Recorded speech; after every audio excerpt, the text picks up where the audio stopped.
तेज धूप में एक खुशमिजाज माँ सुअर एक हरे भरे घास के मैदान में खड़ी है। उसकी आंखें मातृत्व प्रेम से चमक रही हैं। वह परसी, पिप्पा और पीटर को देखती है। उसकी आवाज गर्म है क्योंकि वह घोषणा करती है, मेरे प्यारे बच्चों, अब समय आ गया है कि आप अपने घर बनाएं। परसी अपनी नाक उत्साह से फड़फड़ाते हुए कहता है, हम बहुत उत्साहित हैं माँ। पिप्पा, उसकी आंखें खुशी और उदासी के मिश्रण से भरी हुई हैं, अलविदा कहती है। अलविदा माँ, हम आपको याद करेंगे। पीटर दृढ़ निश्चय वाली आंखों से वादा करता है, हम आपको गौरवान्वित करेंगे। तीन छोटे सुअर अलविदा कहते हैं। उनके नन्हे मुन्ने आंकड़े उत्साह और घबराहट का मिश्रण है क्योंकि वे अपने नए साहसिक कार्य पर निकल पड़े हैं। परसी कंकड़ पत्थर वाली सड़क पर धीरे धीरे चलता है। उसके कदमों की आवाज विशाल विस्तार में एक अकेला प्रतिध्वनि है।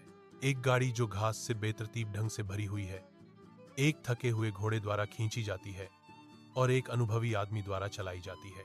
परसी की आंखों में उम्मीद चमकती है क्योंकि वह गाड़ी के पास जाता है, उत्सुकता से इशारा करता है, माफ करना महोदय, क्या आप कुछ भूसा देने को तैयार होंगे?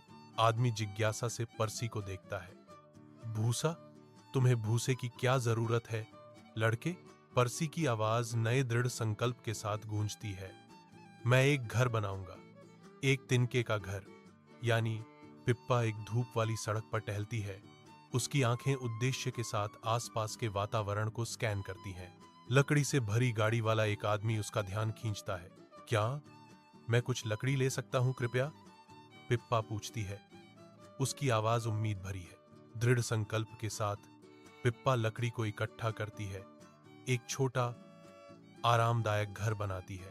पिप्पा अपनी बनी हुई घर को देखती है। संतुष्टि की लहर उस पर छा जाती है। पीटर व्यस्त सड़क पर तेजी से चलता है।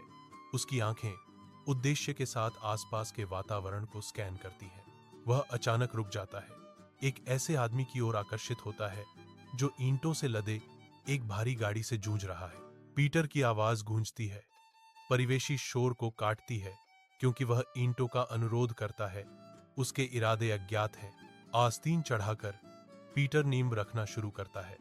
प्रत्येक ईंट सावधानीपूर्वक सटीकता के साथ रखी जाती है। जैसे जैसे दीवारें उठती हैं, सूरज की गर्मी पड़ती है, पीटर का माथा एकाग्रता में सिकुड़ जाता है। हर क्रिया जानबूझकर और मजबूत होती है। ईंट से ईंट जोड़कर पीटर के हाथों एक घर आकार लेता है जो उसकी ताकत और लचीलेपन पर अटूट ध्यान का प्रमाण है। एक बड़ा भूखा भेड़िया परसी के पुआल के घर के पास आता है। उसकी आंखें उत्सुकता से चमक रही हैं। भेड़िया कमजोर संरचना के चारों ओर घूमता है, हवा को सूंघता है क्योंकि वह हमला करने की तैयारी करता है। छोटे सुअर, मुझे अंदर आने दो, वह मांग करता है। फूस की दीवारों के अंदर से परसी बहादुरी से घोषणा करता है, नहीं नहीं, मेरी ठुड्डी के बाल से नहीं। भेड़िए की आंखें सिकुड़ जाती हैं और वह धमकी देता है, तो मैं फुफकारूंगा और मैं फुफकारूंगा और मैं तुम्हारा घर उड़ा दूंगा। भेड़िया पिप्पा के नाजुक लकड़ी के घर के चारों ओर घूमता है। उसकी छाया धूप में चमकती तख्तों पर बड़ी दिखाई देती है। उसकी आवाज झूठी मिठास से टपकती है क्योंकि वह चिल्लाता है, छोटे सुअरों, मुझे अंदर आने दो। अंदर से डरी हुई आवाजों का एक कोरस जवाब देता है, नहीं नहीं। एक शक्तिशाली सांस के साथ भेड़िया अपना क्रोध छोड़ता है और लकड़ी का घर टूट जाता है और ढह जाता है।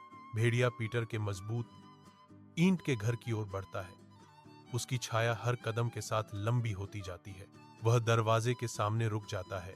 उसकी आंखें चालाकी भरी प्रत्याशा से चमक रही हैं। भेड़िए की आवाज, एक कर्कश धमकी, ईंटों के खिलाफ गूंजती है, छोटे सुअरों, मुझे अंदर आने दो। अंदर से डरे हुए चीखों का एक कोरस जवाब देता है, प्रतिरोध की एक एकीकृत दीवार। नहीं नहीं, सुअर चिल्लाते हैं। उनका डर घर की ठोस दीवारों से भी महसूस होता है। भेड़िए की आंखें संकरी हो जाती हैं। उसका धैर्य कम हो रहा है क्योंकि वह अभेद्य किले पर अपने हमले को बढ़ाने की तैयारी कर रहा है।